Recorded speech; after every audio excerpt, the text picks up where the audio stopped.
Terima kasih. Assalamualaikum warahmatullahi wabarakatuh.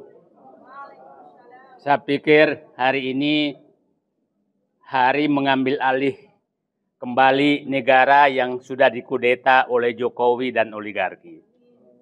Karena hari ini Bung Deddy Sitorus sudah ada di sini. Kalau partai politik sudah mau ketemu oposisi, artinya ruang kebenaran mulai tersingkap di depan. Nah, selama ini kami susah sekali ketemu. Nah, sekarang sudah ketemu.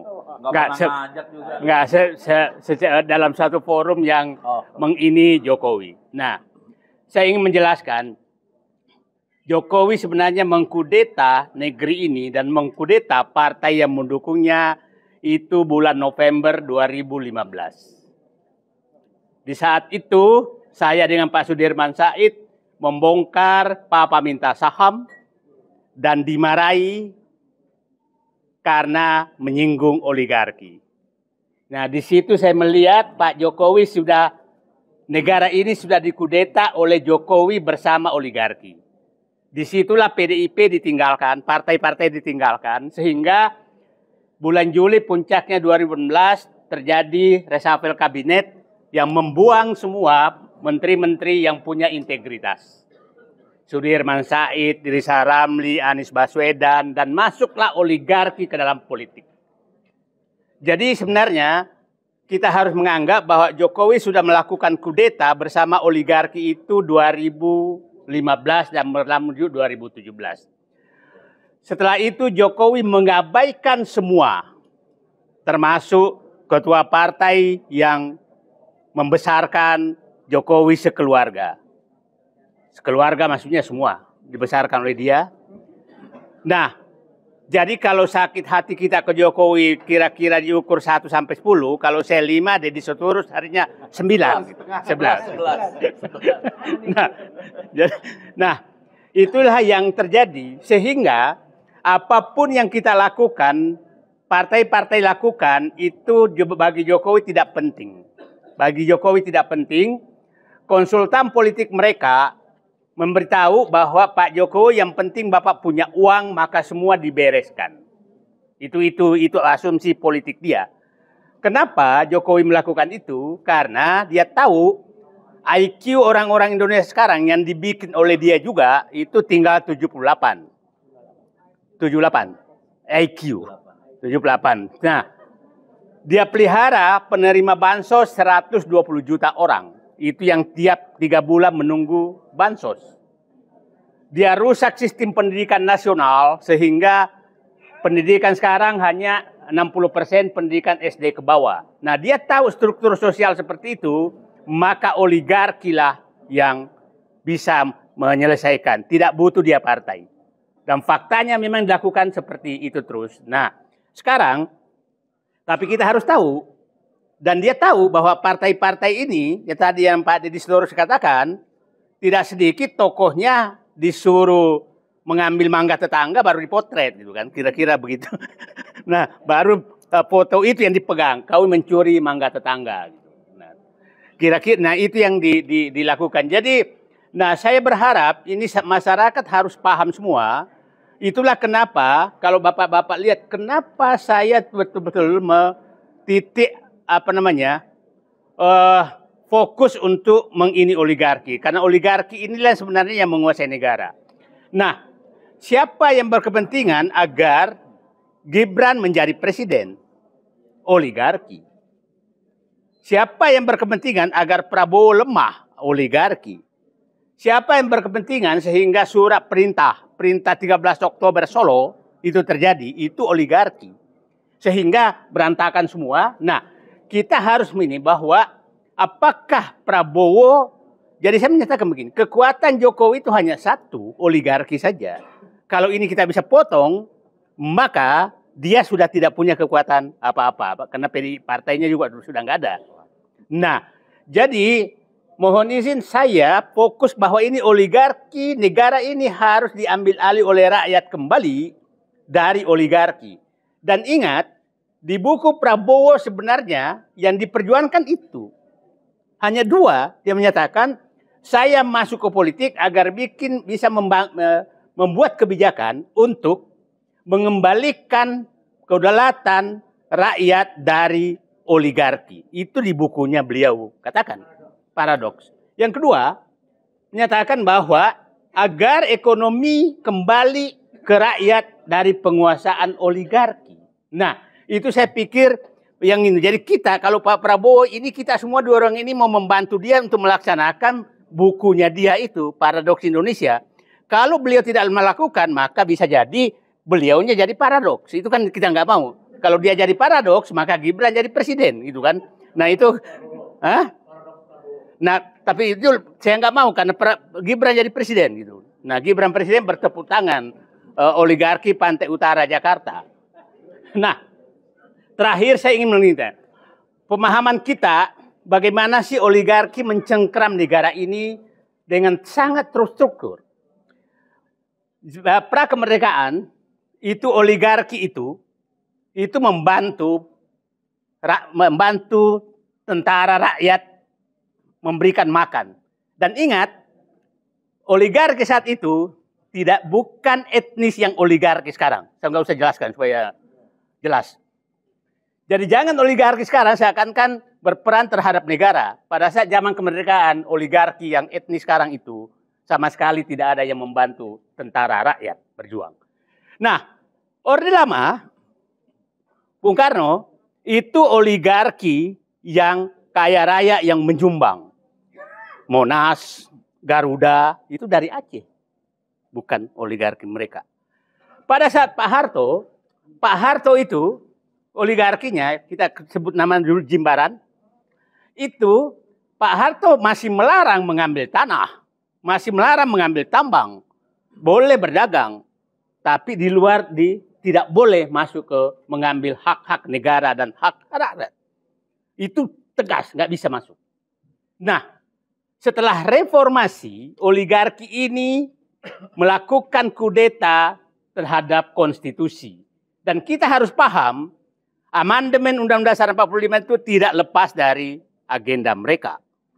Itu agenda mereka tuh, sehingga itu gampang sekali diubah. Terus setelah itu masuklah kudeta dia 2016 oleh Jokowi.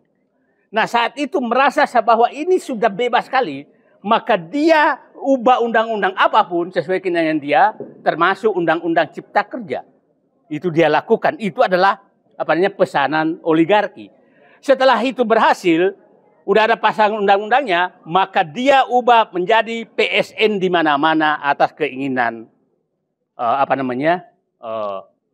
oligarki. Nah, oligarki saat ini, kalau oligarki pada saat Pak Bung Karno, saya bilang itu di halaman rumah, lempar daging masuk, lempar ayam masuk, itu di luar rumah. Pada saat Pak Harto itu ada di pavilion, nggak boleh masuk ruang utama. Pada saat Jokowi itu dia ngusir penghuninya yang dia ada di dalam dapur mereka.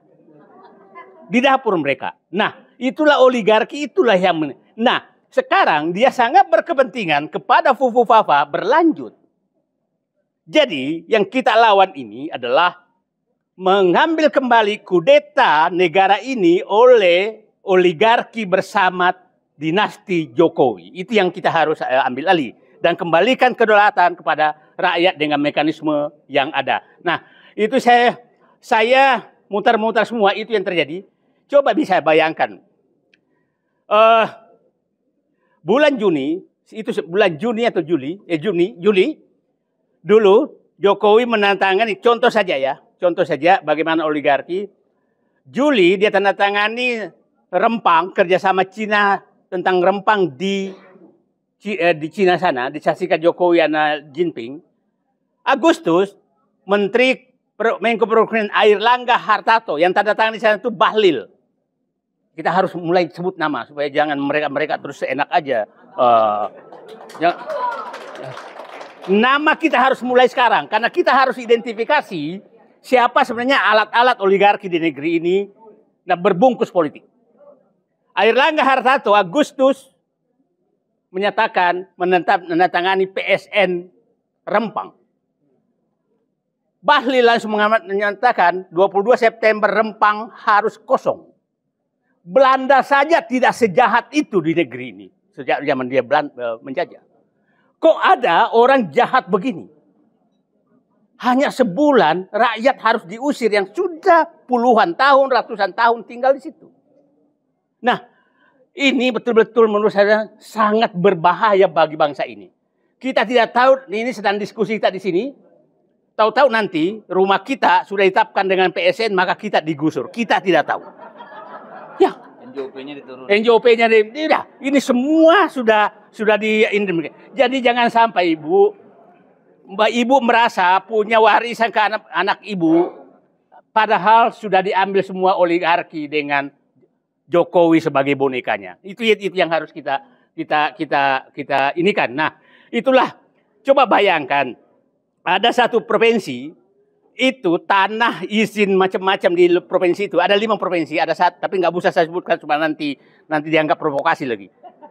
Yang tanah-tanah yang diserahkan ke oligarki sudah lebih luas dari provinsi tersebut. Artinya seluruh rakyat yang tinggal di provinsi itu sudah menumpang, tinggal menunggu diusir. Jadi kalau Fufu Fafa ini terus jadi dinastin terus, maka ini kita semua menjadi penumpang dan akan diusir oleh mereka. Itu yang harus kita harus ingat semua. Nah, itulah saya pikir. Jadi saya menyatakan Pak Deddy Sitorus, terima kasih. Kami tujuan perjuangan kita sama, melepaskan negeri ini dari kekuasaan dinasti Jokowi bersama oligarki. Saatnya kita bersatu menyelamatkan bangsa ini dari oligarki dan memakai boneka Jokowi. Siapapun yang setujuan itu, itulah teman kita. Itu dulu menurut saya yang harus kita lakukan. Dan saya sangat berharap, ya terima kasih ke Mas Hasto sudah membuka. Saya yakin akan membuka yang lain. Saya yakin menteri-menteri yang terdesak nanti, yang ditugaskan macam-macam akan bernyanyi juga. Jadi tinggal menunggu waktu. Saya di dalam pemerintahan 34 tahun. Biasanya di 1 tahun setelah pemerintahan itu akan banyak penyanyi. Dan itu nyanyiannya sumbang semua. Nah, tentang pergerakan, saya pikir memang betul. Ya, saya sering menyatakan, kalau terlalu ilmiah, itu rakyat tidak merasa penting. Saya pengalaman 6 bulan, 26 hari ini, itu turun tiap hari ke PSN PIK 2. Dan itu baru kita punya fakta bukti ini, dan itu bisa menggerakkan seluruh Indonesia. Jadi saya pikir, saya setuju memang bahwa kita konsisten saja, jangan terlalu banyak agenda. Agenda kita adalah negara telah dikooptasi oleh boneka Jokowi yang belakangnya adalah oligarki. Itu agenda tunggal kita yang harus kita lakukan. Nah, caranya tadi Pak Eros harus menyatakan, oke, hari ini kita tidak berharap terjadi proses lewat partai, tapi saya nggak tahu besok. Siapa tahu besok itu terjadi. Nah, itu kita ingatlah. Dulu Gus Dur itu di-impeach tuh nggak ribut-ribut awalnya. Tuh setingkat Gus Dur loh yang menurut saya sangat dihormati, apalagi hanya setingkat Jokowi. Nah, yang perlu kita hilangkan di pikiran kita semua adalah ini seakan-akan Jokowi ini orang kuat. Itu hilangkan, bukan siapa-siapa, karena dia sudah merusak rakyat. Itu menurut saya yang harus kita hilangkan dulu. Kuatnya dia hanya karena didukung oleh oligarki. Bukan siapa-siapa menurut saya. Nah, dan kita sudah tahu oligarkinya siapa. Kita sudah tahu. Jadi itu yang kita, dan mungkin saja kita nggak tahu di atas oligarki ini sudah mikir nih, lama-lama kita kena juga nih. Nah, itu menurut saya kita terus berjuang bersama. Dan saya sih melihat bahwa tadi yang dikatakan, saya melihat dengan kesadaran publik mulai seperti ini sekarang, dan memang publik kita harus sadarkan terus, maka saya punya keyakinan bahwa insya Allah negara ini masih bisa kita selamatkan. Jadi pulang dari kita semua bahwa tugas kita adalah menyelamatkan negara dari cengkraman oligarki yang bonekanya adalah Jokowi dan Fufu Papa. Terima kasih.